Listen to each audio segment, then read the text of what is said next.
काम करे और हम उससे फल लाएं, 30 गुना, 60 गुना, बल्कि 100 गुना। खुदावन तेरा शुक्र, पास्टर जी को कसरत से इस्तेमाल करना और आज के कलाम के वसीले हम सब बरकत पाएं, तेरे प्यार और तेरी मोहब्बत में बढ़े। और ऐ खुदावन, सिस्टर जी को बरकत दे जो आज कहानत की खिदमत कर रही है, अपनी बेटी को, उनके बच्चों को, घराने को और ज्यादा अपने नाम और जलाल के लिए इस्तेमाल कर। तेरा शुक्र हो, यीशु के नाम से, आमीन।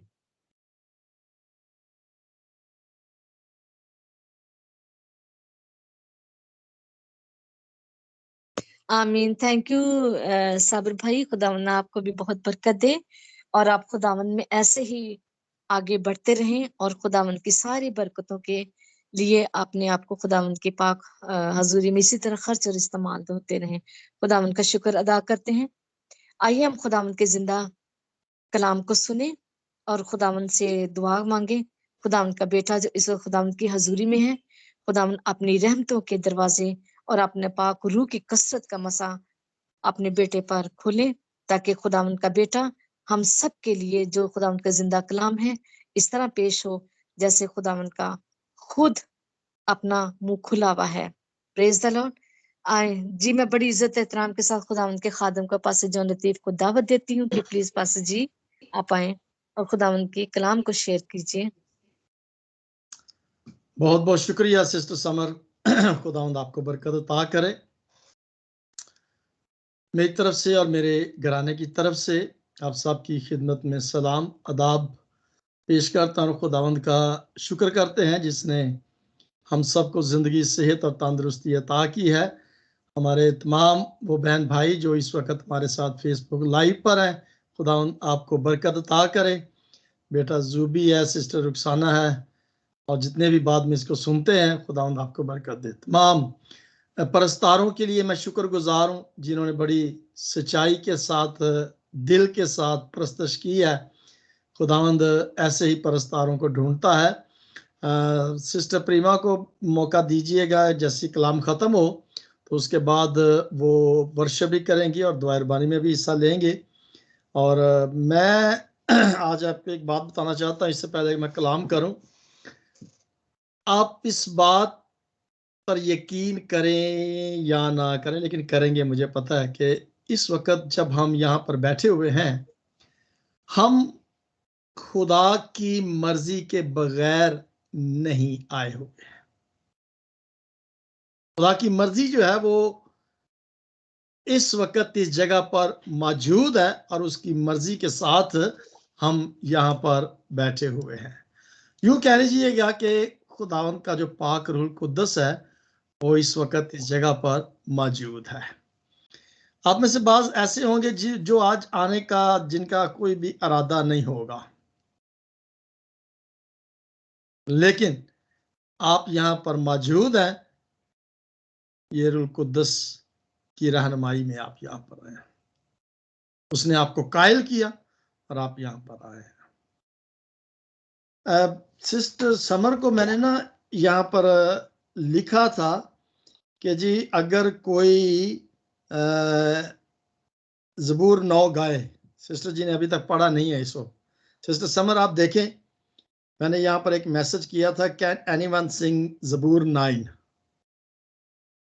आपने पढ़ा नहीं है, लेकिन जब ये मैं लिख रहा था, सिस्टर अनीता ने, उनके खानदान ने ये ज़बूर गाना शुरू कर दिया था। अभी सिस्टर समर ने पढ़ा नहीं, कहा नहीं, उनको नहीं पता, लेकिन मेरे दिल के अंदर था। तो सिस्टर अनीता ने, भाई सनी ने, बच्चों ने गीत ये गाया, बजाया, पियानो पर बजा कर ये गीत गाया। आज मैं थोड़ा सा इस ज़बूर 9 की 18वीं आयत जो है 18, उस पर बात करना चाह रहा था। तो इसका मतलब है कि खुदावंद का पाक रूह कुद्दस यहाँ पर मौजूद है। उसकी मर्जी थी कि आज ये पैगाम जो है ये आपके साथ शेयर किया जाए और उसने ये इशारा दिया है। यस, जो आपके दिल में है मैंने वो उनके दिल में डाल दिया है। तो याद रखिएगा कि हम उसकी मर्जी के बगैर यहां पर नहीं शामिल, हम उसकी मर्जी के साथ शामिल हैं। उसकी मर्जी यहां पर मौजूद है। तो 18वीं आयत को हम पढ़ते हैं, ज़बूर 9, बड़ा प्यारा ज़बूर है। दाइम यहोवा या रब, कायम है तख्त तेरा। उसकी 18वीं आयत अगर कोई बेटा या बेटी पढ़ना चाहे तो जी सिस्टर प्रीमा। जी पास्टर जी, ज़बूर 9 वर्स 18।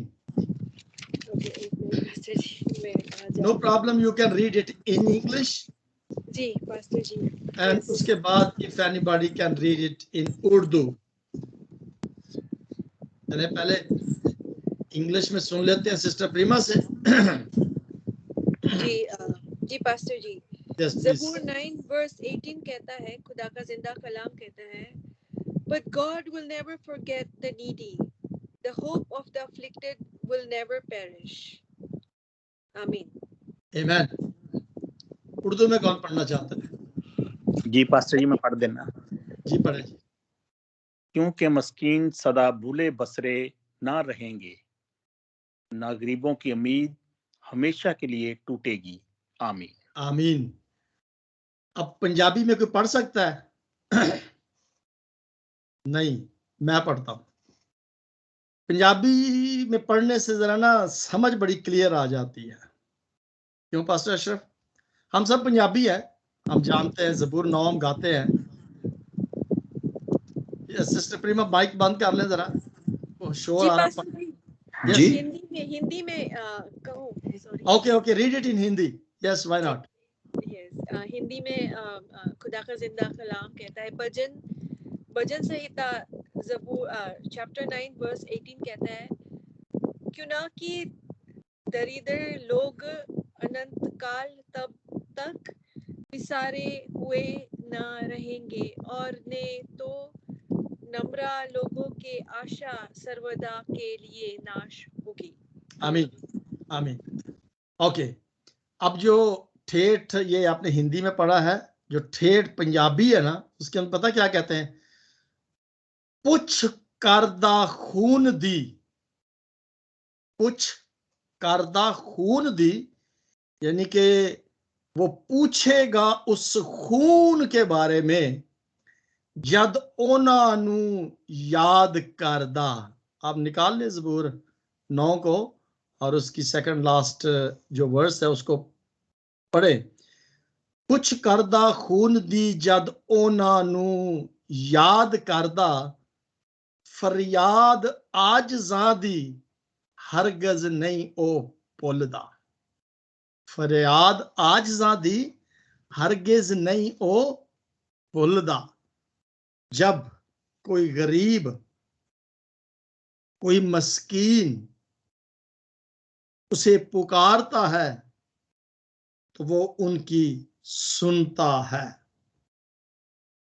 गरीबों की उम्मीद हमेशा के लिए टूटेगी, ना टूटेगी, यानी कि ना पहले लिख दिया, ना गरीबों की उम्मीद हमेशा के लिए, यानी कि हमारा खुदा जो है वो, मेरा जो आज का उन्वान है ना, वो है मजलूमों के लिए इंसाफ।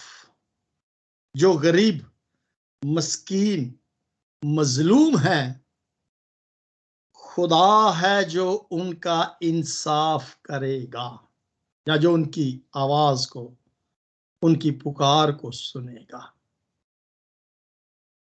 इंसान कोई नहीं सुनेगा।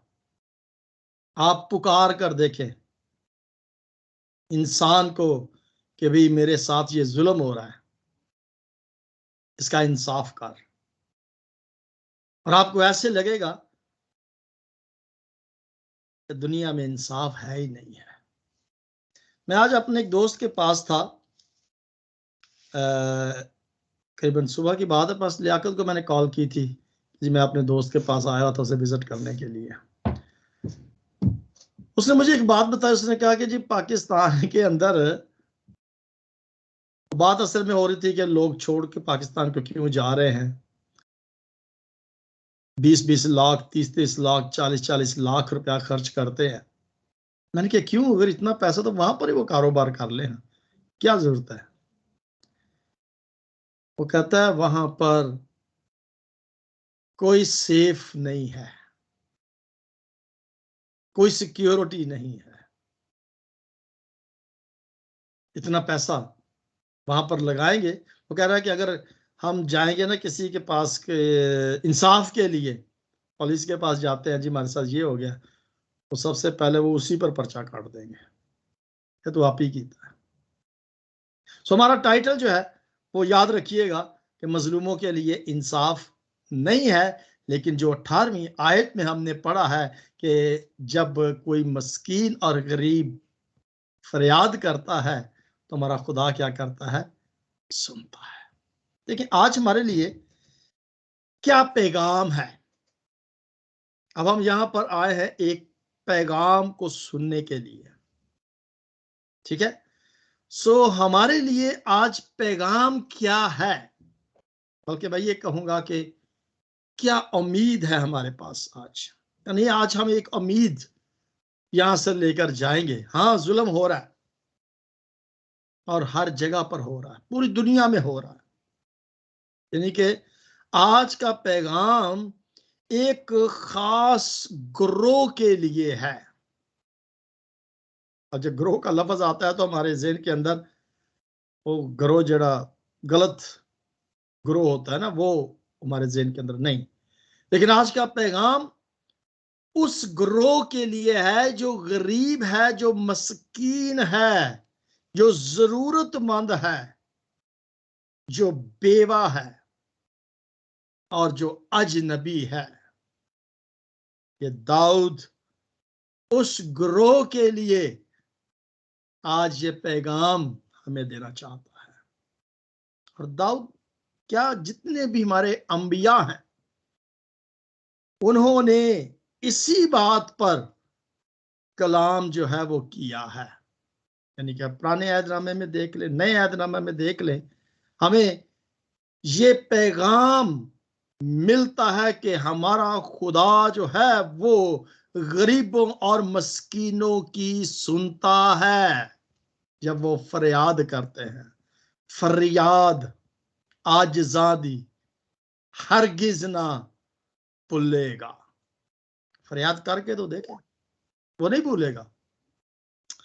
चले शरीयत में क्या कहती है इसके बारे में जरा हम थोड़ी देर के लिए देखेंगे कि तौरात में इसके बारे में क्या लिखा हुआ है। तौरात की पहली 5 किताबें जो हैं वो तौरात की हैं, जो मूसा ने लिखी हैं। हम जरा पढ़ना चाहते हैं खरूज की किताब में से, अगर कोई भी बहन भाई पढ़ना चाहे, the second book of Bible, exodus chapter 22। मैं आहिस्ता इसलिए बोल रहा हूं ताकि आप निकाल लें, और मुझे अच्छा लगता है जब आप मेरी मदद करते हैं, आप मेरे लिए पढ़ते हैं।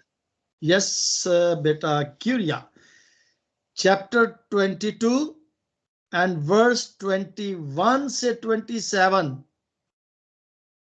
ओके।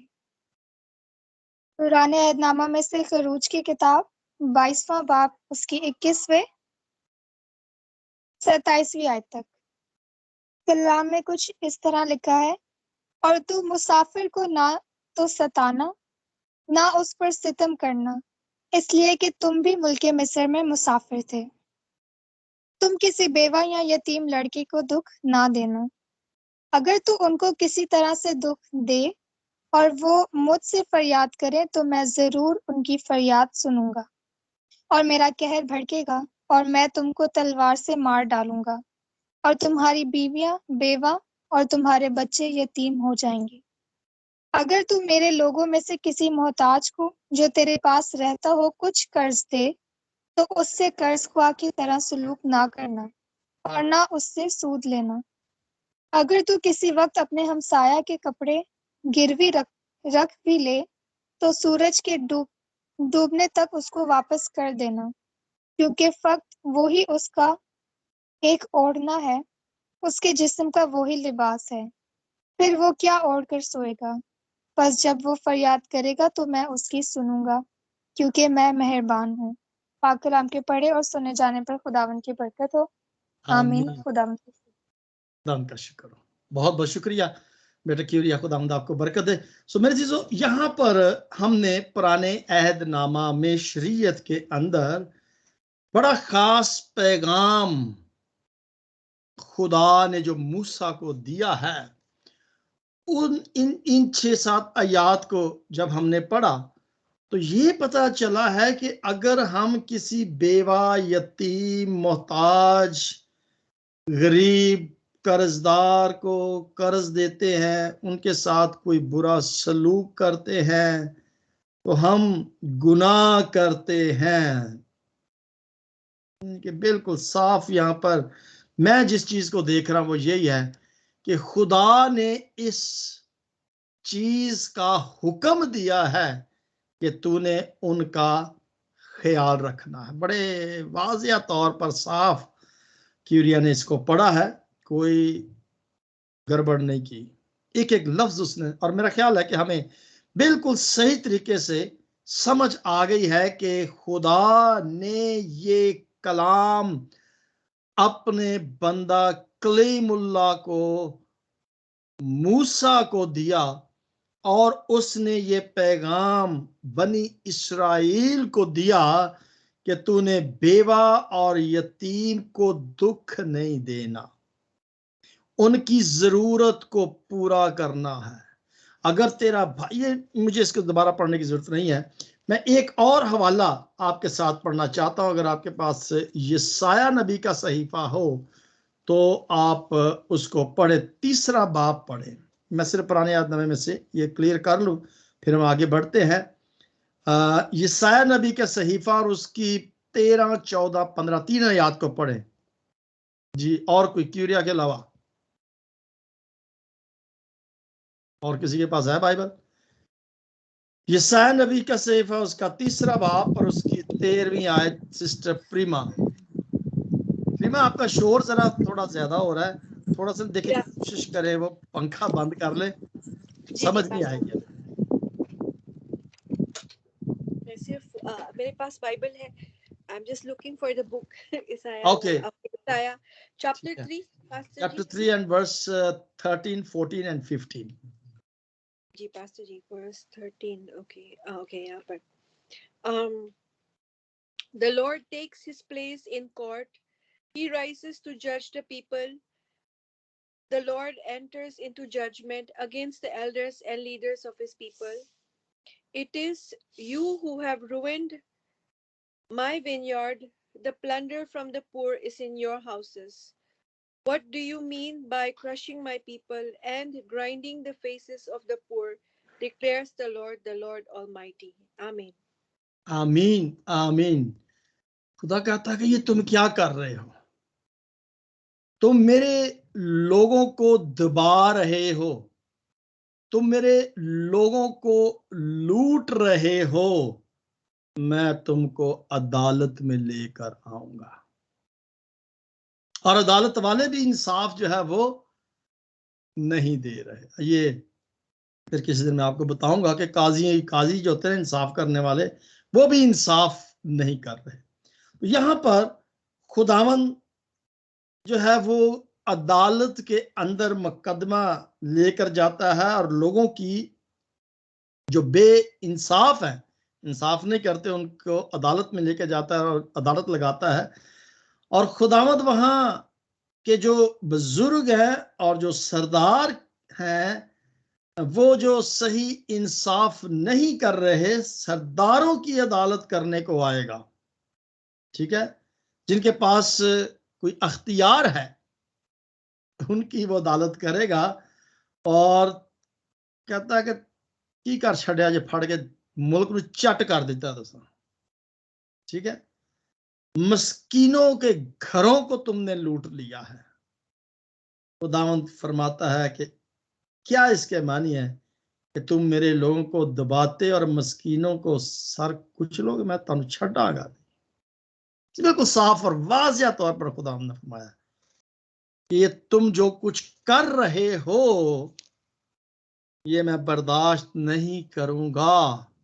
तो मेरे जीजो, ये ज़बूर नवीस बल्कि पूरा का पूरा कलाम मुकद्दस, नया अहदनामा भी हम पढ़ेंगे और पुराने अहदनामे में भी हमने पढ़ा कि वो गरीबों और मोहताजों के बारे में बड़ा एहसास है और उसने बड़ा साफ तौर पर बता दिया है।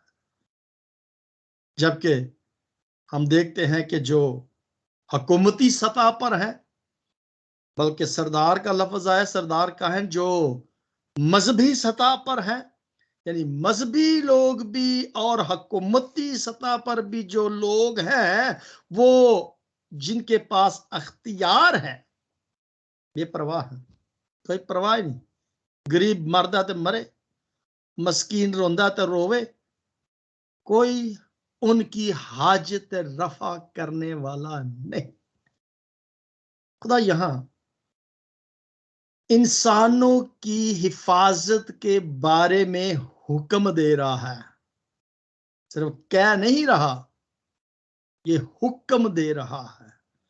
और आप जानते हैं कि जो खुदा के हुक्म को नहीं मानता, ना फरमान जो है, उसकी भी अदालत होगी, उसका भी हिसाब जो है वो किया जाएगा। ये एहसास जो है ना, ये उसका सिर्फ मुआशी तौर पर गरीब नहीं, वो भी है, वो भी मुआशी तौर पर भी वो इस चीज को देख रहा है, बल्कि वो इसको माली तौर पर देख रहा है, लेकिन इसको वो जिसे कहते हैं ना कि स्पिरिचुअली तौर पर भी वो इसको, रूहानी तौर पर भी इसको वो देख रहा है। इन दोनों चीजों से, फाइनेंशियली गरीब और स्पिरिचुअली जो गरीब है, दोनों चीजों को वो एहसास कर रहा है। यानी वो जो कमजोर है, एक तो होता है ना कमजोर बेबस जो लोग होते हैं, एक तो उनके बारे में बात कर रहा है, बल्कि रूहानी तौर पर भी जो कमजोर हैं, जिसके पास इतना इल्म नहीं है कलाम मुकद्दस का, उनका एहसास भी कर रहा है। सो ये दोनों चीजें ज़हन के अंदर रखें कि वो माली तौर पर जो कमजोर है उनका भी एहसास कर रहा है, और जो रूहानी तौर पर कमजोर हैं उनका भी वो एहसास कर रहा है कि अगर इनके साथ गलत बात कलाम मुकद्दस में से अगर आपने की, उसका भी हिसाब देना पड़ेगा। माशी तौर पर अगर कोई गरीब है, तो अगर उसके साथ कोई बेइंसाफी की, तो उसका हिसाब देना पड़ेगा। ये इजहार खुदा की शफकत को अपील दे रहा है। ऐसा जो सलूक करते हैं ना, वो खुदा की शफकत जो है उसको ललकार रहे हैं। पैगाम हमें यहां पर जो मिल रहा है, जो जैसे मैंने कहा कि ये सिर्फ आज का पैगाम नहीं बल्कि एक उम्मीद है, तो ये पैगाम उन मजलूमों के लिए है कि वो तन्हा नहीं है। होता है ना, बंदा कई दफा मायूस हो जाता है, सारे ही छट गए, वो तन्हा नहीं है, उनके पास एक उम्मीद है, और वो उम्मीद ये है कि उनका मददगार खुदा है। खुदा पर भरोसा करे इंसान की बजाय, किसी इंसान से मत मांगे, खुदा से मांगे। और खुदा किस तरह से हेल्प करता है ये आपको पता भी नहीं चलेगा। कहां से कैसे खुदा हेल्प कर देगा, इसका तजर्बा पास्टर अशरफ अच्छी तरीके से जानते हैं, वो उनको पता, उन्होंने एक तरह शेयर भी किया था। सो ये याद रखिएगा, गरीब और मोहताज की यहाँ पर जो तस्वीर की अक्कासी हो रही है ना, ये हकीकत में खुदा पर भरोसा जो करते हैं उनकी ये अक्कासी कर रहा है। इंसान पर भरोसा करने वाले नहीं, खुदा से मांगे। सो खुदा जो है वो अगर उस पर भरोसा करेंगे तो वो हमारी मदद करेगा। यहाँ पर लिखा है, खुदावंद का बंदा दाऊद जो है वो यहाँ पर फरमाता है, कौन पढ़ेगा? साम 41 में क्या लिखा हुआ है? 17 आयत के अंदर 41, चले पहली 17 आयत को छोड़े, 41 उसके पहली आयत को पढ़ते हैं। मुबारक है वो जो गरीब का ख्याल रखता है। दाऊद कह रहा है जी, पढ़े पहली 3 याद पढ़ लें 41 की। आपका माइक खुला है। मैं तो टाइम की वजह से मैंने कहा मैं खुद ही पढ़ लेता हूँ। साम 41 पहली 3 आयत। आमीन। मुबारक है वो जो गरीब का ख्याल रखता है, खुदावंद मुसीबत के दिन उसे छुड़ाएगा। खुदावंद उसे महफूज और जीता रखेगा और वो ज़मीन पर मुबारक होगा। तू उसे उसके दुश्मनों की मर्जी पर ना छोड़ेगा। आमीन। तीसरी आयत भी पढ़ दें। खुदावंद उसे बीमारी के बिस्तर से संभाल लेगा, तो उसकी बीमारी में उसके पूरे बिस्तर को ठीक करता है। बीमारी में क्या करता है? उसके पूरे बिस्तर को ठीक करता है। यानी कि यहां पर हम इस चीज को देखते हैं कि जब हम खुदा पर भरोसा और यकीन रखते हैं तो ये यहां पर हमें खुदा की तस्वीर नजर आती है। यानी जाहिर करता है कि हम खुदा के साथ कितने वफादार हैं। बदी करना, किसी के खिलाफ बोलना खुदा के लोगों का ये शेवा नहीं है, खुदा के लोगों का ये काम नहीं है। अब ज़बूर नवीस यहां पर बड़ी वफादार लोगों को, मजलूमों का जो हक छीन लेते हैं, मजलूमों का जो हक छीनते हैं, वो कहता है कि उनके खिलाफ तुमने क्या करना है? शाउट करना है, रेज योर वॉइस। यानी कि उनके खिलाफ तूने उठना है, उनके खिलाफ तूने अपनी आवाज को बुलंद करना है। Raise your voice against every violence. हर जुल्म की जो हो रहा है उसकी तुमने आवाज उठानी है, यानी कि खुदा के सामने उनके लिए दुआ करनी है। सो ये खुदा का फजल है। खुदा का फजल क्या है? अब इसके बारे में मैं थोड़ा सा ये आखिरी पॉइंट आपके सामने रखना चाहता हूं कि खुदा के फजल पर जरा गौर करें कि वो है क्या। हमने बड़ा डिफरेंट तरीके से खुदा के फजल को देखा है, लेकिन आज मैं एक और तरीके से खुदा के फजल को आपके सामने रखना चाहता हूं। ये मेरे साथ निकालिएगा दूसरा करंथस की कलीसिया दूसरा खत और उसकी 8वां चैप्टर और उसकी 9वीं आयत के अंदर एक फजल की तस्वीर में आपको दिखाना चाहता हूं, क्योंकि तुम हमारे खुदावंद यीशु मसीह के फजल को जानते हो। चलो जी, उसने पहले बता दिया कि हम जानते हैं खुदावंद यीशु मसीह का फजल कि उसने क्या किया, अपनी जान को कुर्बान कर दिया, हमारे गुनाहों की मुखलसी दे दी, खून बहाया।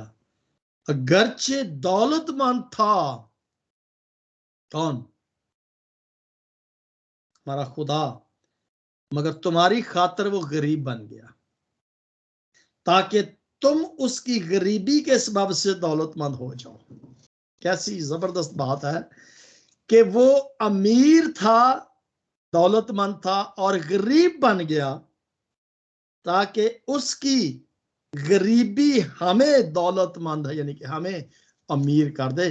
तमसील तो यहां पर फजल की दुनियावी तौर पर बताई जा रही है। दुनियावी तौर पर ऐसे होता नहीं है कि जी मैं गरीब हो जाऊं तो कि दूसरे को सारे पैसे दे दा तो वो अमीर हो जाए।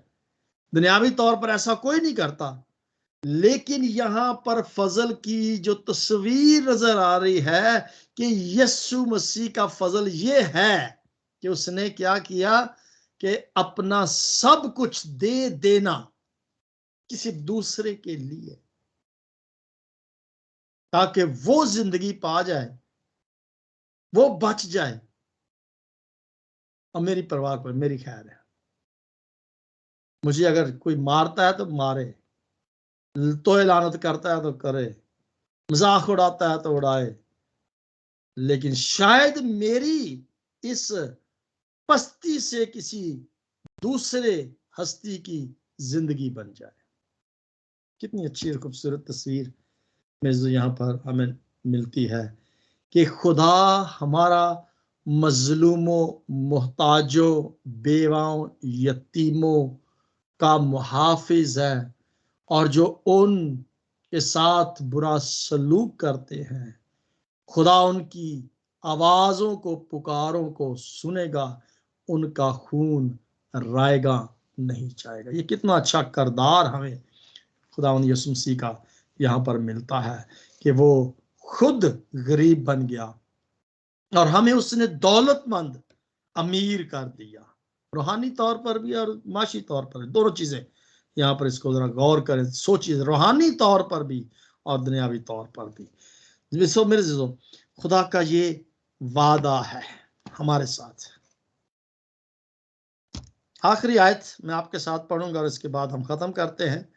अगर आप मत्ती रसूल की अंजील में देखें, नए यादनामे में आपको बता रहा हूं, खुदावंद यीशु मसीह ने बड़े वाज़िया तौर पर एक बात कही थी, यानी कि यहाँ पर वो वादा जो उसका है हमारे साथ, वो ये है कि जब मैं बीमार था तुम मेरे पास नहीं आए, जब मैं नंगा था तो तुमने मुझे कपड़े नहीं दिए, मैं भूखा था तो, ये मत्ती रसूल के जो उसका आई थिंक 25वां बाप है और उसकी 31वीं आयत से आगे पढ़ते जाएं तो वहां पे लिखा हुआ है।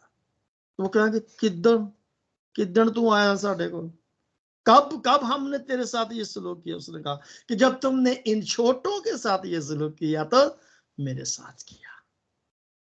ये है उसका प्रॉमिस, जब तुमने इन छोटों के साथ किया तो मेरे साथ किया। सो ये पैगाम आज का जो है ये उन मजलूमों के लिए है, उनको एक बहुत बड़ी उम्मीद दी गई है और उनके साथ ये वादा किया गया है। सो खुदावंद इस कलाम मुकद्दस पर हमें अमल करने की तौफीक अता करे ताकि हम उस हमेशा की जिंदगी को हासिल करें, इस ईमान पर कि हमारा खुदा हमारे साथ है। आमीन। God bless you. Over to sister Samar. Thank you. आमीन जी, थैंक यू वाहिद जी। खुदावन के इस तसल्ली बख्श और जिंदा कलाम के लिए हम खुदावन के बेहद शुक्र किया और हम सब ने कलाम के वसीला से बरकत पाई।